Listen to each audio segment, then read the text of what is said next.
There are some people who talk and some people who don't, which means that there are some people who leave this place and some who do not leave. You are obviously staying. Has it ever occurred to you that you're just as much a prisoner as I am? Oh, my dear chap, of course, I know too much. We're both lifers. I am definitely an optimist. That's why it doesn't matter who number one is. It doesn't matter which side runs the village. It's run by one side or the other. Oh, certainly. But both sides are becoming identical. What, in fact, has been created? An international community. A perfect blueprint for world order. When the sides facing each other suddenly realize that they're looking into a mirror, they will see that this is the pattern for the future. The whole Earth. As the village, yes. That is my hope. What's yours? I'd like to be the first man on the moon. Happy heresies and welcome to the desert of the real. You just heard a clip from one of the greatest Gnostic gospels of modern times. The TV show, The Prisoner. I am not a number. I am a free man. Says it all. Some of us never get out. Some of us escape. Some of us play the villain, and some of us play the hero. Most of all, the cosmic game is rigged, and the illusion of two sides against each other dominates most of the psyche of Western man. But it's all part of the satanic divide and conquer, circular firing squad spell of the Archons. Left versus right, Republican versus Democrat, Russia versus the USA, Hunter doing coke versus Lauren getting felt up during Beetlejuice. These are all distracting, false dichotomies meant to infuse lasting trauma in that soul killer that is hope. The puppet show looks like our side might win, but in the end, the two hands belong to one entity behind the stage. The WWE match raises our adrenaline and provides dopamine shots. But in the end, it's a choreographed farce meant to take our money, time, and energy. And they haven't given us any other options outside the occasional purely symbolic participatory act of voting. You want the puppet on the right or the puppet on the left? But we all know the function of the media has never been to eliminate the evils of the world. No. Their job is to persuade us to accept those evils and get used to living with them. The powers that be want us to be passive observers. And again, most of humanity has bought into this Gorgon shit. A cosmic Punch and Judy show. Hey, I'm on the side of Ben Shapiro, and you're on the side of the Young Turks. Hey, I'm on the side of Trump while you're on the side of Biden. And hey, I wonder why the planet is dying, the middle class erodes, the poor keep getting poorer, and the collective psyche collapses like a Mr. Bean baked souffle. I should vote harder then. I should switch sides then. I should post more often then. Utopia's just around the corner. This time my government and big corporations will do the right thing. You gotta tell them, Silent Breed is people! What a shit show. And here we are, at the end of human civilization in this age of Hermes, Philip K. Dick world and Gnostic times. Here we are. But you are here, and you are awake, you of the broken places, ye shining crazy diamonds. You are awake indeed, and you know the game is rigged, and you've taken the middle path to the farthest shores of imagination.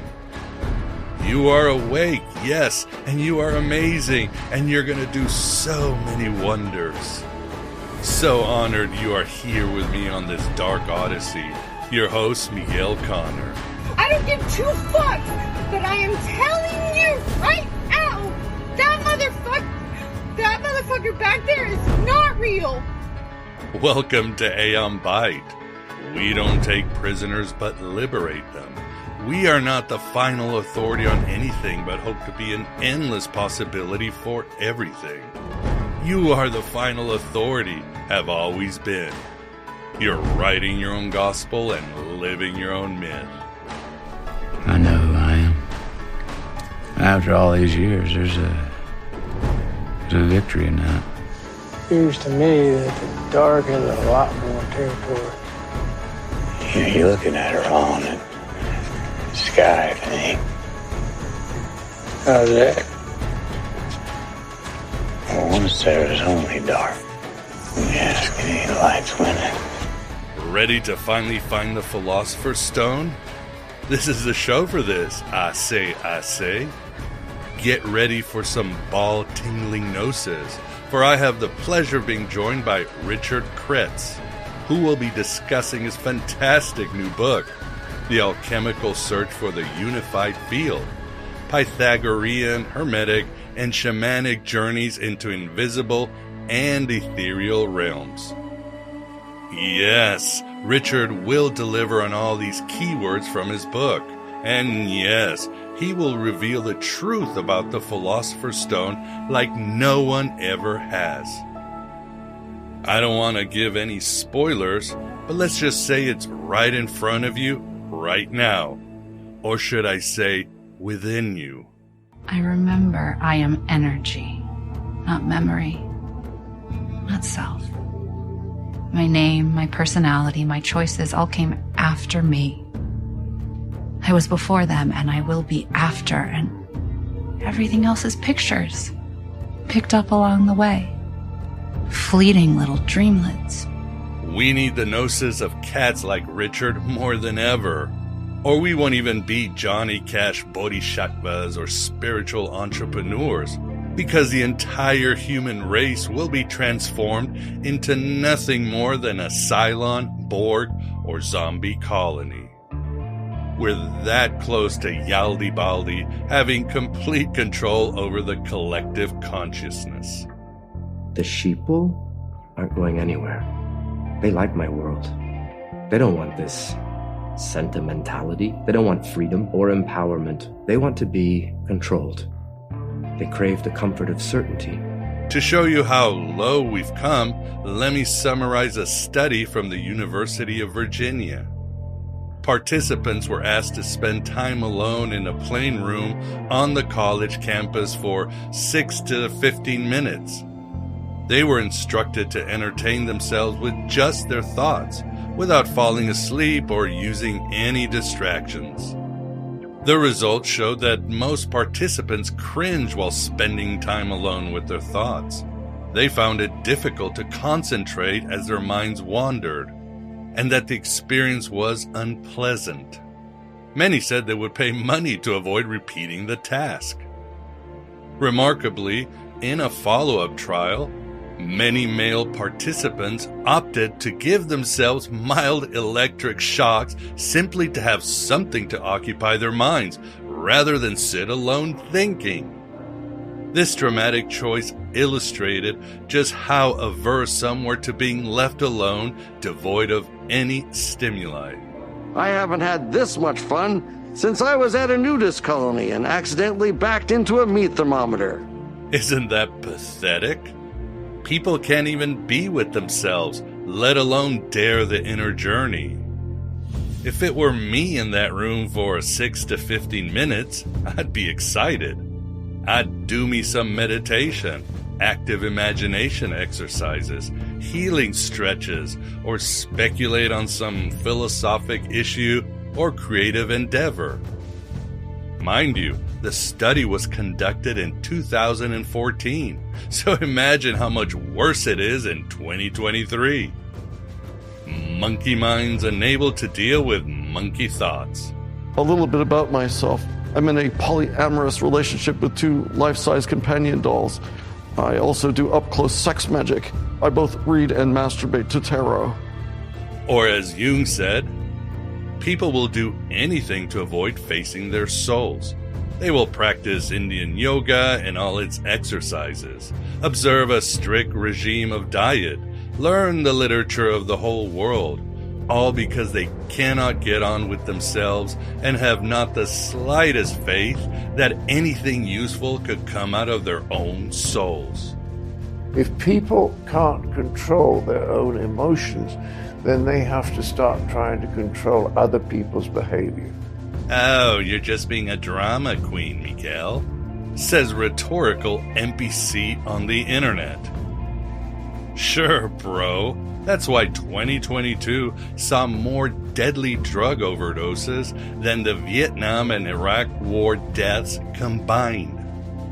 Or as Josie on Twitter said, what we have is younger generations largely depressed because they eat too much junk, don't work out, seek instant gratification, need constant validation, have no sense of individualism, had parents who weren't present, and take pills for everything.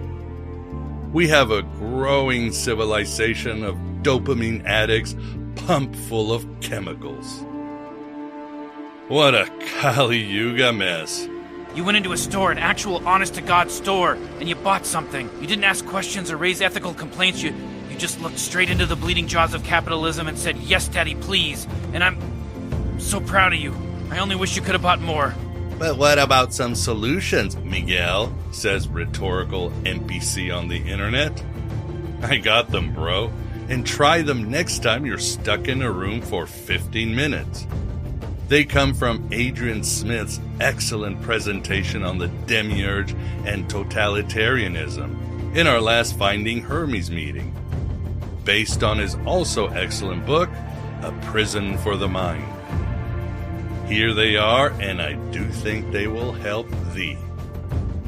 Number 1, stay connected with intuition and trust it. 2, parallel structures. 3, find your tribe. Hang out with biological humans. 4, disconnect. Pull the plug. Cut the ties which bind. 5, get creative. 6, find your purpose. 7, live according to your highest ideals. Truth, beauty, justice. 8, preserve the culture. Art, music, literature, poetry, humor. 9, connect with the ancestors. 10, integrate opposites. 11, question every narrative. Observe the contradictions.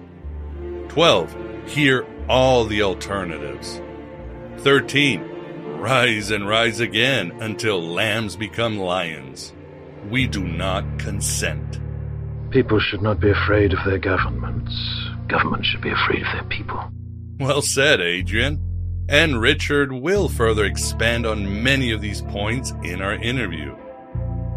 But what say you, Zendaya, in the show Euphoria, about the Gnostic plight of Zoomers? Let's find out.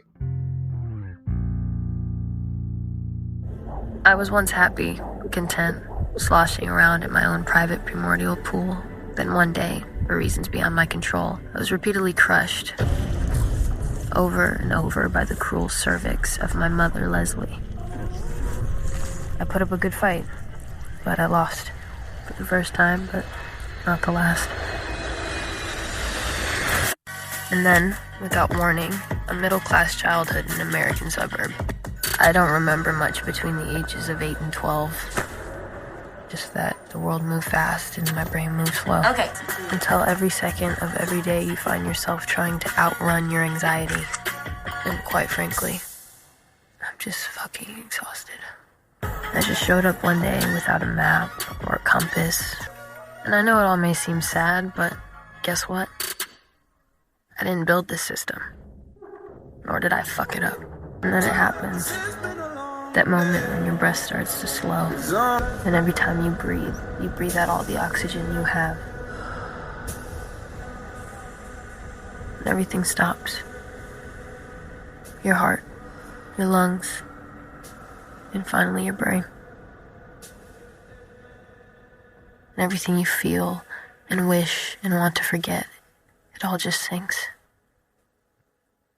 And then suddenly,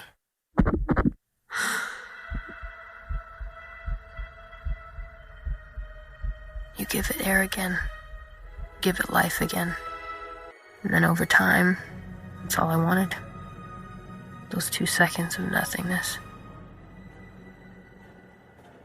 This is the Aeon Bide interview. And with us, we have the pleasure of being joined by Richard Kretz to discuss his book, The Alchemical Search for the Unified Field, Pythagorean, Hermetic, and Shamanic Journeys into Invisible and Ethereal Realms. Richard, thank you very much for coming on the show. Oh, thank you for the invitation. I greatly look forward to it. Pleasure is all ours. Yeah, really enjoyed the book so much, and quite amazing how much you put in so little. But we want to unpack your really game-changing research that will help people. Practical, theoretical, philosophical. It's got everything there. But with us too, we've got the Moondog Vance. Vance, how are you doing? I'm fine. And this is an area of interest of mine today, alchemy. And I always wondered about the Philosopher's Stone. That seems to be the central quest for the alchemist. So looking forward to learning about that. Well, Richard gives us the dope, that's for sure. But first, let's start with you and your background, Richard. Tell us a little bit about yourself. You come from a line of Freemasonry, don't you? That's correct. Yeah, I've got Masons in my family on both my father and my mother's side, going back a number of generations. So in concert with that, yeah, there's, this natural affinity for the occult that seems to go hand in hand. So I've been familiar with this and working with it my entire life. When I was a freshman in college, I actually pursued transcendental meditation. So I actually, have been formally trained in that, and I still practice it. It's been a tremendous help in my life.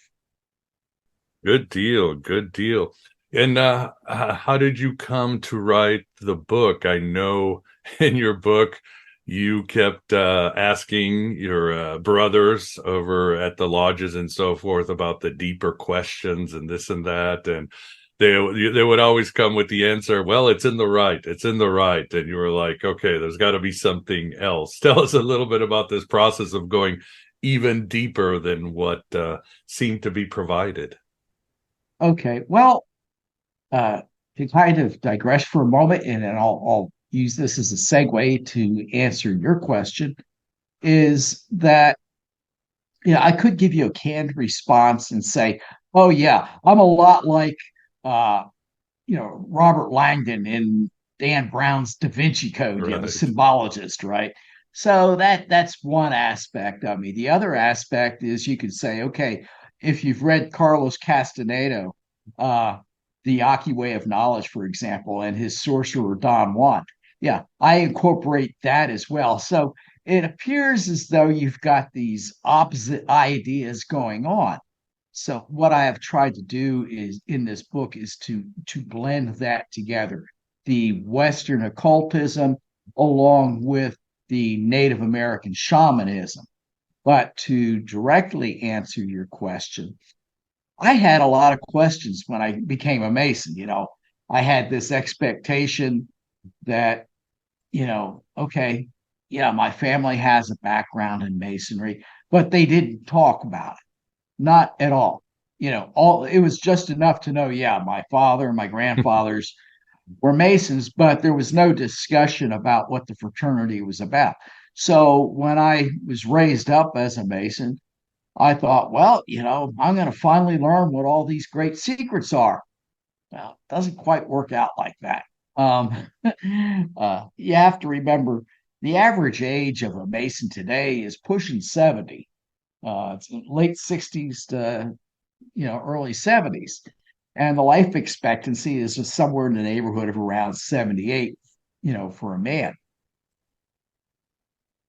And they're a generation or so ahead of me in a lot of cases, and they're great men. They mean well, but they're entrenched in their attitudes, beliefs, and values.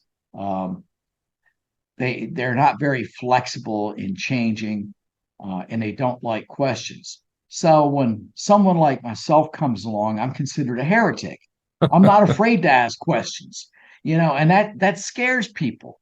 because a lot of times they don't have the answers, but they're afraid to say or have the courage to say, I just don't know, or offer a suggestion on where to go look for an answer. So what I came up against was a lot of these older guys, and again, they're great men, and they mean well. Their point of reference would be the Bible. Okay. So they're trying to give me these biblical quotations, and it just didn't quite work.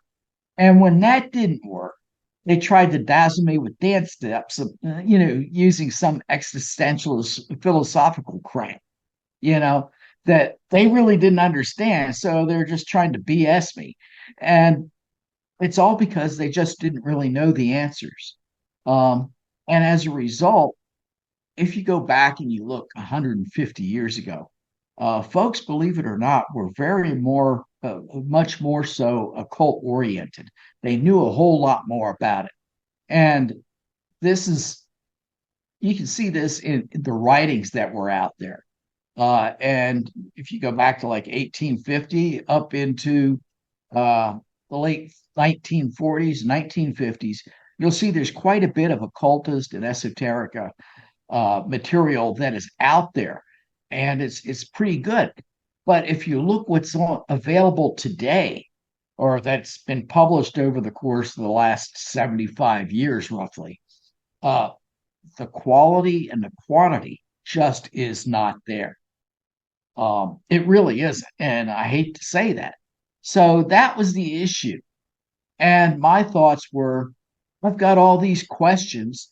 I was hoping that my brothers in the fraternity would help, answer some of them. But unfortunately, they just didn't have the knowledge, the skill, or the ability to do that. So I had to embark on this, and I'll just say, quixotic quest,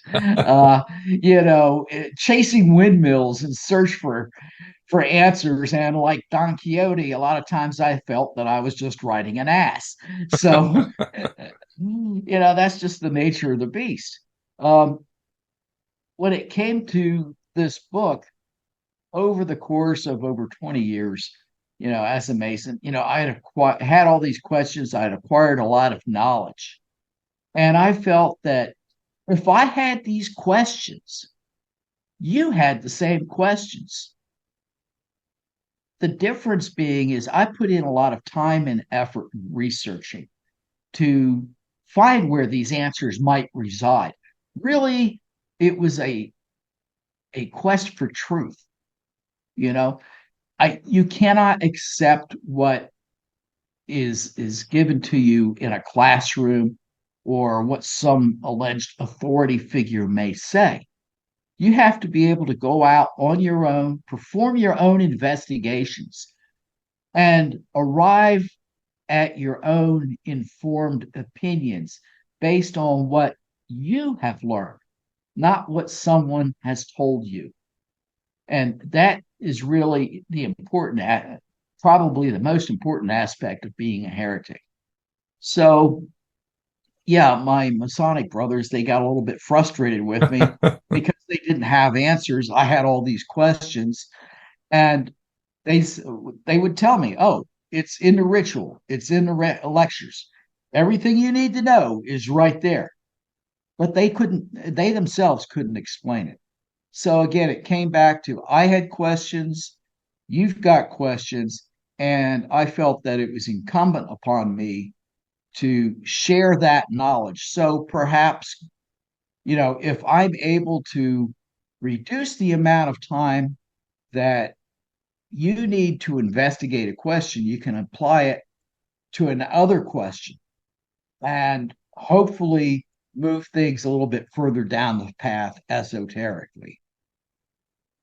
Indeed. And I do relate to your journey. Again, your book brought a lot of insight to me, and it's full of graphs and designs. I mean, you really break it down like a good Hermetic philosopher. But I was the same way years ago. I started joining this Gnostic church, and we would do the rituals, the French Gnostic church and all that. And I'd ask questions. Well, so what does it mean? What's this stuff? And I never got the answer. I felt nothing was changing. And kind of like you, once I got into shamanism, which I contend that that's what Hermeticism and Gnosticism is, ancient Egyptian shamanism, going out to nature, doing my own investigation, experiencing things. That's when it all started clicking. So I do agree with you on that. So you wrote the book. Where do you want to start? It seems, as Van says, everybody wants to know what the Philosopher's Stone. Do you want to start there, or do you want to start if people ask you about the unified field? Where would you like to start, Richard? Well, I think the core of it, as I have it laid out in the book, is bell, book, and candle. And those actually parallel the 3 degrees in Masonry and many other orders, not just Hermetic. The Eastern thought follows that same path. Yeah. So as I laid it out in the book, in the bell, actually bell, book, and candle, and I'm not talking about this romantic comedy with Jack Lemmon and Kim Novak back from 59 or something like that with the cat. Right. Tuckett, I believe his name was. Yeah, it's a cute movie. It's a lot of fun. It's about modern witches, but this isn't what it's about. Bell, book, and candle is actually a very, very old phrase. And it can be considered paganism along that line. And ultimately, it's still used today. It's in a lot of practices because we ring the bell when we're beginning a ritual. We open the book, to look at what we're actually going to be performing, and then we light the candle to provide some illumination, remove bad juju, all that kind of good stuff, right? So within modern pagan practices, we ring the bell, we open the book, we light the candle. When we get done with that ritual, we ring the bell, we close the book, and extinguish the candle.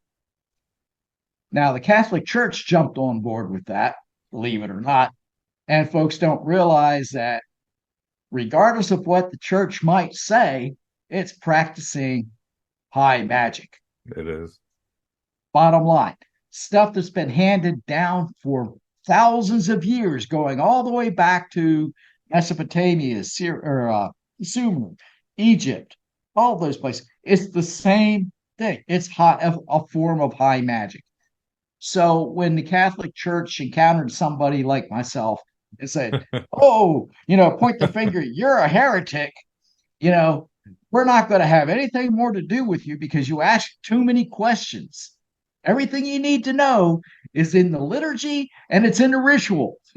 Right. There you go. That's the dogmatic statement that you get. So they will excommunicate a heretic. And as part of the church's ritual to do that, they would invoke bell, book, and candle. In other words, they would ring the bell, they would close the book on you, and extinguish the candle and saying, "We're done with you." So that's one of them. But within Masonry and other esoteric or occult orders, that's not the intent or the meaning of it. When we ring the bell, we're answering a call as an initiate. Okay, when you hear a bell ring today, it's got my attention. I'm supposed to pay attention to something. And that's what it's doing. As an initiate, you're paying attention and you're beginning down that path. And as you go down that path, you begin acquiring knowledge. And that's where the second portion of my book comes in. And it's titled The Book, because as we're progressing on this path, we open not just one book and read one book, but we open and read many, many, many books. We're climbing the mountain of knowledge. Mm-hmm. That's our quest. And within Masonry, that would be the second degree, the fellowcraft.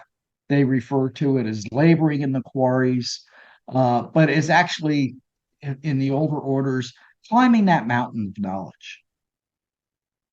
And it's a lot of work. It's a labor of love.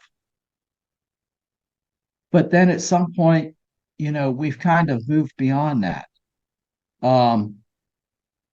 We've ascended the mountain and we've got all this knowledge, but we're not done. We're searching for the flower of wisdom. Okay. These are the things that are addressed in the third portion of the book, searching for that flower of wisdom. And this is where we have a discussion of the shamanic aspects of it with my teacher, Charles. And I felt that it was just very apropos because as you mentioned earlier, whether we're looking at Hermeticism, Western occultism, we're looking at Eastern mysticism, Vedic science, we're looking at nature-based shamanism. They're all essentially the same thing. At the core of all of them, of each and every one of them, including the religious ideas that are out there today, is love. What is love? Love is something that, you can say it's an emotion, but we can exemplify love through charity. And that's why you hear references in all of the orders, all of the religions to love and charity, because charity is love in action. Charity is something that you do for your fellow man, whomever he may be, without the expectation of any acknowledgement, reward, or benefit. You do it because it needs to be done, because it's the right thing. And that is the foundation of everything that should be striving to live by. So we need to look at living by example in that regard, not leading by example. There's a big difference. So, that's really, where I started with this book. In the beginning, we're answering the call, we're ringing the bell. There's a historical foundation that's offered. The second section is entitled The Book, where we're acquiring this knowledge, and it's a discussion of the operative mechanics of the Philosopher's Stone as a transformational process. And within that process, we're also looking at, how does meditation work? And meditation, for some folks, especially in the area that I live, is a scary word because they don't really understand what it means. But meditation is, it would equate to prayer. And really, when we're looking at this transformation process, it's a vehicle for becoming better than we once were, so that we can have more meaningful conversations with deity, with God, whatever moniker you choose to use, so that when our mortal time expires, we are comfortable in knowing that hopefully we'll be in a better place. And that's really the bottom line of it. So as we transition from all these operative mechanics from the perspective of a 16th century alchemist, we're transitioning from there to a contemporary Native American shaman who, through life lessons that are imparted using nature, and it seems counterintuitive, but it really isn't. It fits perfectly. Right, yeah. Because that's where we learn about our existence, about, our creation, about existence, about death and rebirth, because that is a universal cycle. It's not just a cycle within nature here on Earth. It's a universal cycle. And that's what Hermetics tries to teach us when we're looking at the 7 universal principles or laws. And how does it begin?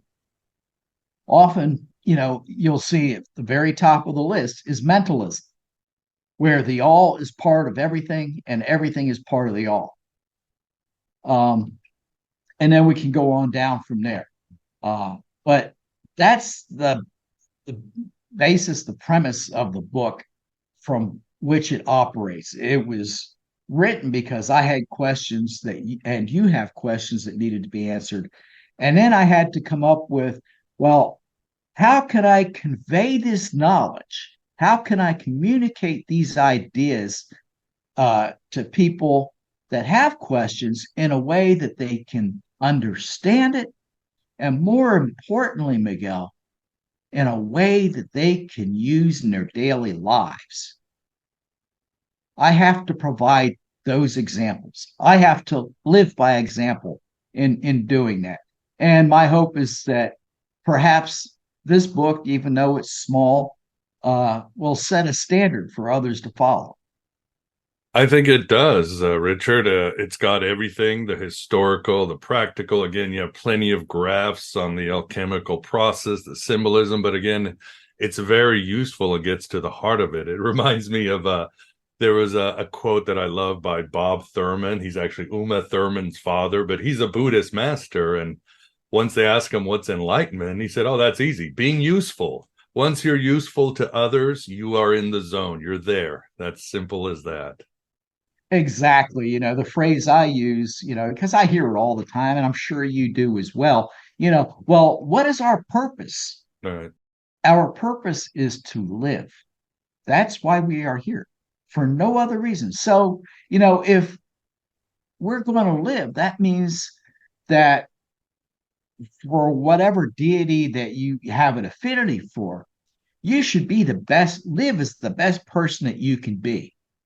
And what does that mean? That means that you should create some sense of awareness. You should be educating. You should be inspiring. You should be motivating other people to be the best that they can be by living by example. Couldn't have said it better. Yeah. And let me quote this part, which I love because there's so much good stuff in your book.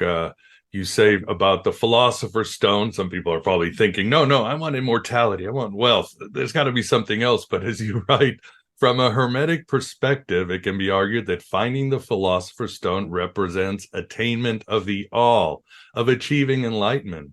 Reflecting upon the universal principle of the mental, the all is a universal living mind.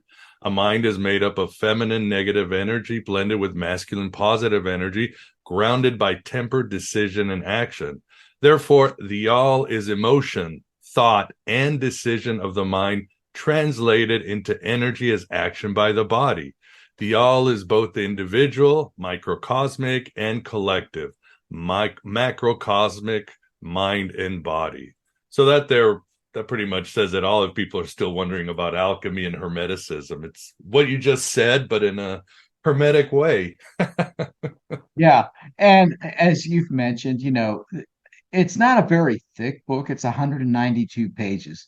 So in the broader scheme of published materials, it's not very large, but it has a tremendous amount of material in it. It's concentrated, very concentrated. And I've had some very knowledgeable friends that have gone back and have read it, 3 and 4 times and say, every time I've read through it, I'm finding something new, because it's just got that much material in it.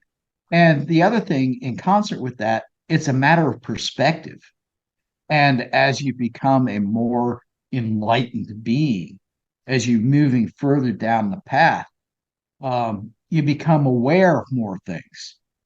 So, again, this is intended to be a reference that you can go back to time and time again, not just, a summer read at the beach where I'm just going to go through it real quick, see what the romantic aspects are of it and toss it in the can.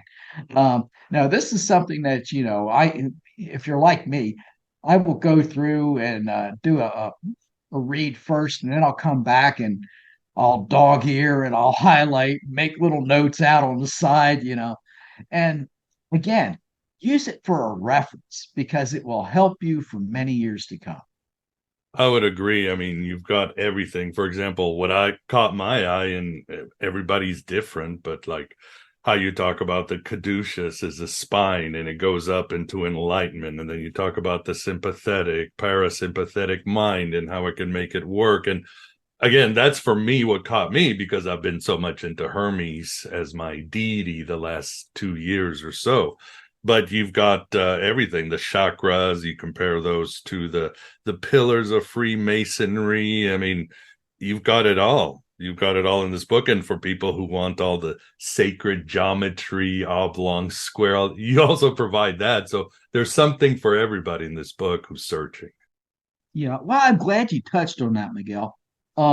Because if you're looking at it from a Hermetic perspective, from the point of Hermes caduceus, when you have those twin serpents going up the staff, okay, they represent your sympathetic and parasympathetic nerves. The staff itself represents your spinal ganglia. And then they get up there to the wings. And the wings are the left and right hemispheres of your mind. And the little ball at the top of the staff would be your essentially, your third eye, your point of enlightenment. But what I want to touch on that, what folks seem to miss a lot, is that as the serpents are intertwined going up that staff, where they intersect on the staff, coincidentally, intersect at the same points that we have nerves coming out from our spinal column to different organs within the body, and we refer to those as chakra points or the kundalini. But what's really cool is when you're looking at the serpents, one serpent can represent, for example, the 7 universal laws, okay? The other serpent represents the 7 liberal arts and sciences. And I think I emailed you something this morning that if you go back and you look at the slides on there, you'll see how there's this crossover between the universal laws, the Hermetic principles, as well as the 7 liberal arts and sciences. They appear to be separate, but they're actually interwoven as part of the same thing. And I felt that to be pretty profound. And it was just kind of like a wow moment. And the other thing that you see on that caduceus is that center pole that would represent the 3rd pillar in Masonry, or it would represent the spinal ganglia. It also represents the lightning flash in Kabbalistic thought. But instead of the zigzag that you see on the tree of life that the lightning flash follows, in this regard, it's actually just a straight line path. And it goes just as it should in nature. Electricity goes from the ground to the sky. And that's how this flash goes, because if we're grounded with our root chakra, okay, our coccyx is on the ground as we're meditating, okay, that's where this energy is emanating from. And it just comes up and it pulses through the 5 segments of our spinal column, the 5 pillars of Masonry, up to our minds, and then if we're properly aligned, in peace, unity, and harmony, 4-part harmony of mind, body, spirit, and soul. That's where you get this resonation, this 4-part harmony, perfect harmony. And that's where we're able to attain this idea of enlightenment, because at that point in time, we just really feel good about ourselves. We're very much in tune with the universe and aware of everything that's going on around us. So that's what meditation will help us do. It helps with our alignment. And I get into that pretty deeply, which if you want, we can talk on that a little bit later. Sure, I would love to, because yeah, it's a central part of your book. But first, let us bring Vance. Vance, what do you think, or do you have any questions? Are you understanding, since I read the book, you haven't understanding what Rich is trying to say? Yeah, I'm getting a sense of it. I was wondering, Richard, of course, you've heard of the perennial philosophy. Is this all related to that? The nature of being and, all the seemingly individual beings actually being one being and so forth? Well, yes. I mean, that comes back to the principle of mentalisms, where, the all is part of everything and everything is part of the all. Yeah. And the thing about enlightenment is it becoming one with the universe. And that's actually what happens when we become one with the universe. I mean, we do become one with everything, and everything becomes part of us as well. So is that the basis for, people being motivated to be charitable? I mean, there are probably a lot of people that are charitable because of circumstances and it's not their idea. Like even, I suppose, people in Masonry join and, the organization is involved in charitable actions. And so they kind of go along. But is there a difference between just going along with what's going on around you and actually being personally inspired to be charitable? Well, I'll put it to you this way, Vance. Whether you are a Mason or a member of another fraternity or another esoteric or occult order, you first become a member of that in your heart. Our heart is the basis for the tree of life. It's the red stone of the Philosopher's Stone. And the circulatory system and the heart are the first to form in any living being, because it pumps the blood, it pumps the nutrients, the oxygen throughout that being. And until that's established, the brain or the mind cannot form. And when you're looking at the circulatory system, it does indeed look as though it is a tree with many, many roots. The white stone would be our mind. And our mind, again, would include the central nervous system. And it too, when you look at it, looks like it's a tree. And it would be the tree of knowledge. So our heart refers to the tree of life. The mind refers to the tree of knowledge, the tree of good and evil. So to answer your question, are you being charitable because it's in your heart? Or are you being charitable because it's in your mind? It's a matter of perspective. Right, right.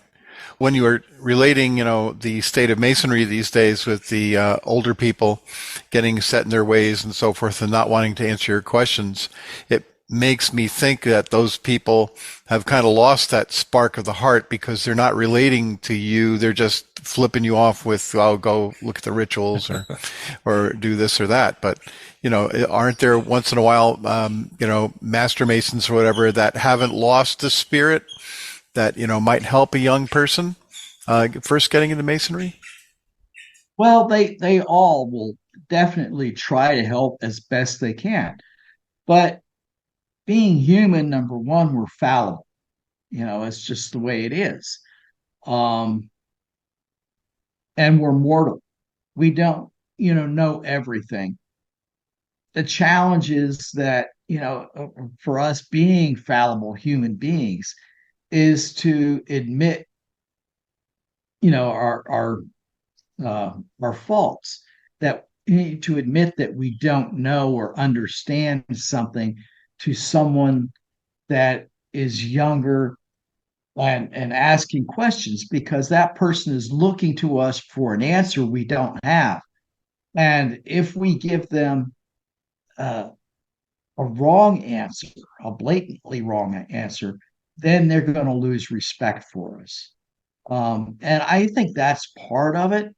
They're trying to maintain their sense of authority, their sense of having respect, being looked up to. It's not, anything to, I think, disrespect a younger person that's coming in. It's just being part of humanity. I'm not quite sure how else to phrase that. Yeah, it reminds me of the Orthodox churches, where they're really more concerned with keeping the institution going, and they're maintaining the structure and so forth, as opposed to actually teaching people. Well, certainly, and I would agree with that, Vance. Anytime you're imbuing dogma into an organization of any kind, then that you're attempting to influence the hearts and minds of the members, of the followers, and the question really boils down to is you have a few folks at the top of the pyramid. What is their intent? What direction do they envision taking this order or this church or whatever the organization may happen to be? So you have a few that are in control, and that's really what that boils down to. So yeah, with any organization, you're going to find that. Masonry is no different.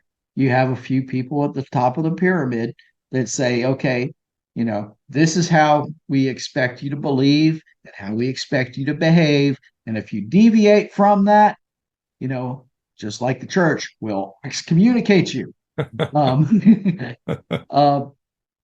And that's pretty much how it works, regardless of what order or what organization may be involved. You can't just pin it on one in particular. I agree with you because even you're talking about the Catholic Church. I used to be a Roman Catholic, go to Mass every Sunday. Okay, what's this? Again, same question. Okay, what's going on? When I became a heretic, studied alchemy, went back to the old Gnostic Valentinians, I was like, oh, wow. The communion is a form of alchemy where I reach apotheosis and I be like Jesus, and suddenly going to Mass was an amazing experience. It still is an amazing experience if I have the heretic mindset. And it's a knowledge that's lost. I mean, Pope Athanasius in the 3rd century, one of the fathers of the Christianity, said, yeah, Jesus became man so that man may become God. Simple. But like you said, Richard, this stuff gets lost in any organization, which, like you said, it's all about enlightenment and unification with God. Absolutely. And I'm glad you mentioned that aspect of the communion and all that, because folks tend to look at the Bible as being literal, that it is the Word of God. I'm happy for them that they believe that, but it's so much more. It's not just this moral guidepost. Yes, it certainly functions as that, but layered within it is allegory and metaphor. And to touch on a point that I bet you haven't even thought about, even though you work as an alchemist, did you know that the Bible in the New Testament talks about alchemy? Where? Talks about alchemy. Let us know, because I can't think of it. Huh? It refers to spagyrics specifically. Oh, where exactly? Okay. Well, remember good old Herod Antipas? Yes, of course. The guy that arrested John the Baptist. Threw him in jail, right? And it's his birthday. And his beautiful stepdaughter, Salome, decides that, okay, for a birthday present, I'll do this dance for him that he's asked me to do. But she puts a contingent on there. It's content. She'll do it contingent on whether or not he will give her the head of John the Baptist on a silver platter. Right. Am I right? Yeah. And then after that, it begins going into the process of Jesus and his teachings and his ultimate crucifixion. Am I correct? Correct, yes. Now, since you're familiar with alchemy and spagerics, what is the first step in that process? Oh, God, I'm drawing a blank. What is it? Creation of a deadhead. Oh, yeah. Okay. So when I tell you there's a deadhead on a silver platter, what does it mean? Jerry Garcia. Well, hey, I resemble that remark. But anyway, actually, it's the beginning of an alchemical process under a full moon. A silver platter symbolizes a full moon. So you have a deadhead, the beginning of the alchemical process during a full moon. And it proceeds up through Jesus' crucifixion. Now, what happens when Jesus is crucified? He's transformed. Yes. That, my friends, is an alchemical process. So of course we can connect it to Baphomet and the Knights Templar, who perhaps had the head of John the Baptist. So they were probably playing around with those same energies, huh? So Salome is the alchemist here. She started the process. Hot chicks get all the results. Yeah, that's fascinating. Yeah, I could tell you a whole lot about the Templars, but that's a subject for, another interview. It wasn't the head of John the Baptist that they were worshiping. Mm-hmm. And I'll give you a little spoiler alert here, because I've got a couple other books in the works. Spoiler alert, it wasn't the head of John the Baptist. It was the head of Hugh DePaynes. Oh, yeah, that would make sense. Yes. I think, you wrote me an email telling me about your research. Especially if Hugh DePaynes was a Messiah. Mm-hmm. They would have every reason to worship it. That is true. I think that's a good theory. So we certainly look forward to your next book and talking to you about it. But let's come back, because again, this is so important, and again, it's something you drive through or keep mentioning in your book, and that is meditation. And for example, you write, many people wrongly assume that the brain's main purpose is in thinking and in storing information, but the brain does much more than that. Only 12.5% of our brain's energy is used for thought. And, for example, you talk about meditation is one of the essential ways of bringing in the polarities, the left, the right brain, the two pillars in Masonry and all that. So meditation is extremely important, right? And how do we demystify it for people? I mean, again, like you said, the thought of somebody being alone with their own thoughts scares the hell out of most Westerners, because we really don't want to be with our own thoughts. That's sometimes the last thing we want to do. We're trying to escape our thoughts. Yeah, exactly. So the question is, okay, what is meditation? Right. Meditation, again, it's a synonym for prayer for all intent and purpose. It's a way that we can improve our communication, our rapport with deity, whomever he or she may be. Okay. And that's the whole idea. It's about becoming better than we once were. So that's why we meditate. That's why we pray.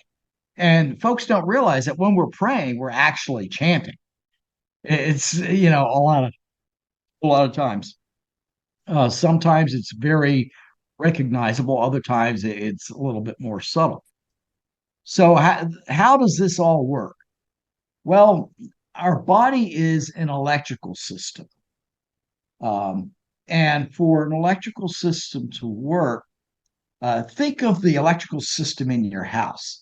When you go downstairs to the basement to your breaker box, you've got all these wires coming into these circuit breakers. Right. And it can be a nightmare. But what you're looking at primarily are three wires. You're looking at a white wire, a black wire, and a green wire, or a bare copper wire. Well, your black wire, believe it or not, is your hot wire.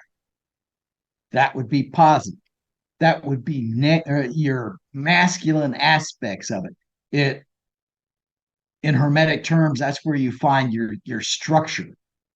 And that comes up our spine into our brain. And for men, it's why we're referred to as left brain, because that would be a sympathetic nerve.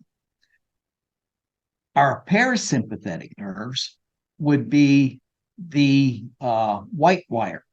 Okay. It has positive attributes, but what its purpose is to bring everything back to ground. Okay. So it's not really negative, but we can refer to it as that, even though it's a misnomer. So we have our positive and our negative. The green wire is our ground, or the bare copper wire is our ground wire. Everything must return to ground, even us when we die. But for an electrical system to operate, it must be grounded. And we can think about it in terms of a flashlight. When you have this cylindrical tube for a flashlight, you can put a couple of D-cell batteries in there, and you screw this cap on the bottom of it that has this little spring, and that is your ground, because the negative is touching on that spring. So you have a negative for your ground, a positive at the top that touches on the negative of the battery above it in a series going up, however many batteries you've got. And at the top of the uppermost battery is where you make contact with this little light bulb. And when you push the switch, if the batteries are good, if the system is properly grounded, if it's all hooked up correctly, if the filaments are good in the bulb, the light will come on. It's illuminating. Okay? It's enlightening the area. And that's pretty much how it works. So within our body, generally speaking, we say that the left side is masculine, and in Masonry, that would be the pillar of Boaz, the pillar of strength. The right side would be the pillar of beauty. That would be Jacob, and that's feminine in its aspects. It's the parasympathetic nerves. It's much more fluid. It's not as structured. It returns everything back to ground. Women do that. They tend to keep us grounded. That's why they're here. Okay. That comes back into your principles of gender and polarity. Okay. And then up at the top, or the batteries themselves, the center poles of the batteries, okay, would be the same as the vertebral ganglia in our spinal column that goes from the base of our neck, the cervical area, all the way down through those 5 pillars, those 5 sections of our back, and those chakras, or the kundalini, to the root chakra, which is at our coccyx. When we're sitting on the ground meditating, we're grounded and we're able to begin harmonizing. Okay, and how do we harmonize? Unify our system. And that's where the mantra comes in. And for any of you that have done meditation, there's a gazillion mantras out there. Okay, you can't just say, oh, there's just one mantra. It depends on really what you want to do. So when we begin to chant our mantra, what that does is, again, this is in line with Hermetic principles. It creates vibration. The vibration begins in our throat, in its guttural, okay, as Masons would refer to it. It begins in our throat, it goes down into our breast. And from our breast, as we're sitting cross-legged, it will extend out to our arms and our hands, which are usually resting on our knees and our feet. So those in Masonry are the 4 points of our entry: guttural, pectoral, manual, and pedal. But the thing is, for it to work, for that vibration to work, we have to be grounded. In other words, sitting our ass on the ground. Okay. And if we're sitting on a pillow or a foam mat, we're being insulated. Insulation prevents the conduction of electricity. So you can be sitting there happy as you want, but you're not getting proper conductivity from Mother Earth, from the ground itself, for you to begin aligning. Now, that's one route that the vibration travels. The other route the vibration travels is when you begin chanting, that vibration, it travels up into your audio areas. You can actually hear it as well as feel it in your ears, okay? And then you could also feel it and hear it in your mind. So if you are using the correct mantra for whatever it is you intend to do, you begin, this vibration will align your mind and your body and your spirit, because the spirit is the glue that holds your mind and body together. And if you can get those aligned and are able to attain 3-part harmony and push it a little bit further with your resonance and tune it up a little bit and get it in perfect 4-part harmony, then your soul begins to resonate. And once that happens, then this light in your mind begins to go off. And that's where our third eye is located. Our mind is like a computer. And within any computer on the motherboard, you have a bunch of circuits that control things. And within our mind, we have this circuit is called a servo mechanism, okay? That is a harmonic generator.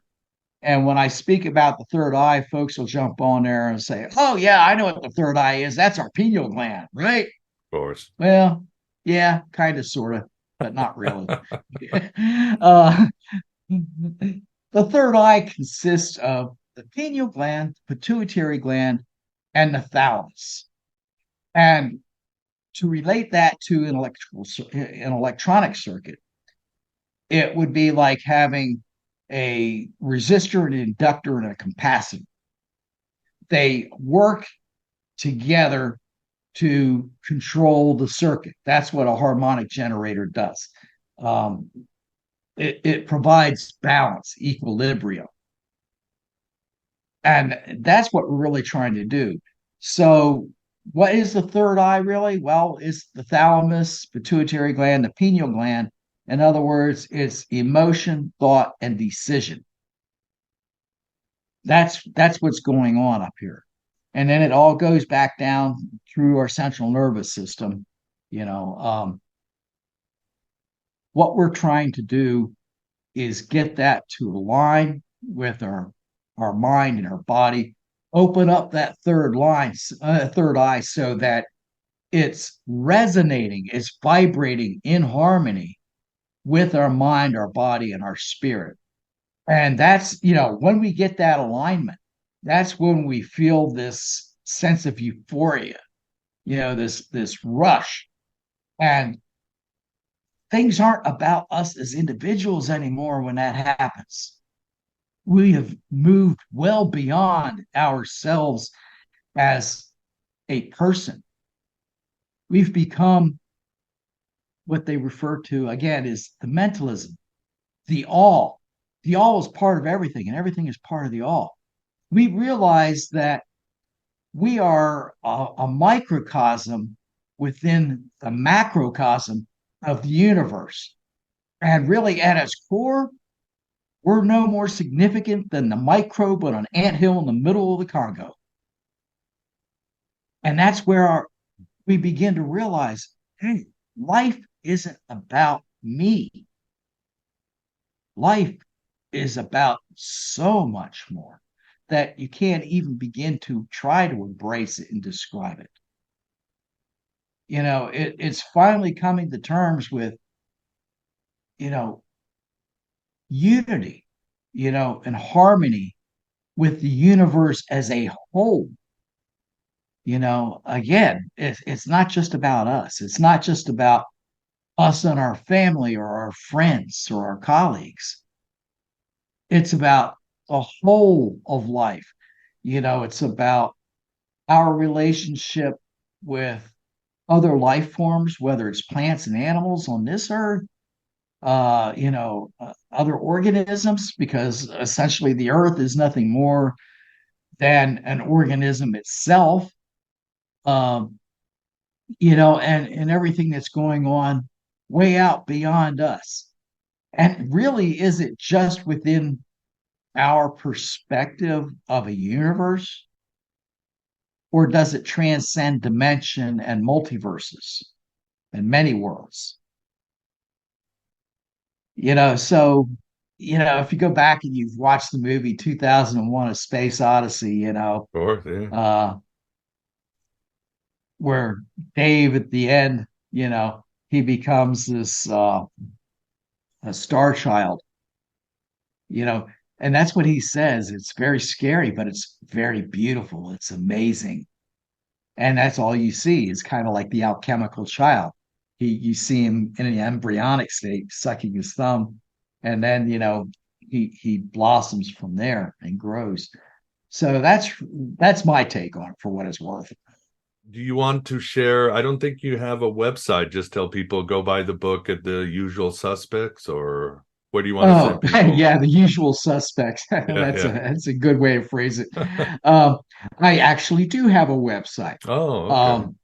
Yeah, and it's called the Stoned Templar. Yes, I said that. It's stonedtemplar.com. Or you can visit my author page, which is, if you go on Facebook and do a search, it's R.E. Kretz. And I should pop right up. All right, I've put it all up. And as always, I will have it in the show notes for the audience. But we are at the end. Vance, thanks for keeping us company on this journey to find the Philosopher's Stone. Oh, you bet. Well, I got to run off to my Illuminati meeting now. Yeah, to take over the world. Yeah, you're enlightened. Now it's time to take over the world. There you go. Well, say hi to Charles Schwab or whoever else, whoever the villain is these days for world domination. Yeah, the BlackRock group, you know. Yeah, exactly. Well, awesome. Well, Richard, really enjoyed this interview. Again, highly recommend your book. Thanks for your time. And we look forward for our next chat to discuss the Knights Templar and other sundries. Thank you. Well, thank you so much for this opportunity, Miguel. I really enjoyed it. And if your audience has questions, if you go to my website or to my Facebook page, you can send me a message, and I always enjoy hearing, you know, the thoughts and ideas of our listenership. Very cool. Well, you heard it here. And again, thanks, Richard. And we shall talk soon. And there you have it, you shining crazy diamonds. Richard getting us gnosis stoned with the Philosopher's Stone. In our second part, Richard will provide the structures of the mind and how to make them work right. We'll get into alchemy concepts and the truth of turning lead to gold. And what more can we learn from the dictum, as above, so below? Richard will take us on a transcendent quest on the wisdom of the snake and the higher forms of shamanism, and much more. So please become a member for the full, yes, Philosopher's Stone. Only $6.99 a month for AB Prime, or $4.99 at Red Circle, or whatever you want to pledge on Patreon. You'll get access to my private Facebook group and Discord channel for AB Prime members and Patreons. If you find value in this content, please help grow this Red Pill cafeteria. Your help can be in the form of a one-time donation on Stripe or the US Mail or even crypto. There is also a link on the show notes if you want to leave a tip, or you can tip on any YouTube show. There's always the merch store and an Amazon wish list. And consider the Finding Hermes program, where we have monthly exclusive meetings and presentations, with many past guests hanging out there for some high-octane gnosis. I also do have a one-on-one tier if you want to talk every month about Gnosticism or other heresies, or discuss healing modalities or addiction recovery. If you need any help with these choices, just message my ass. I'm always here to help, and I truly appreciate your help. Thanks for being here. Thanks for being yourself, your true self, here in the desert of the real. Hello and goodbye, as always.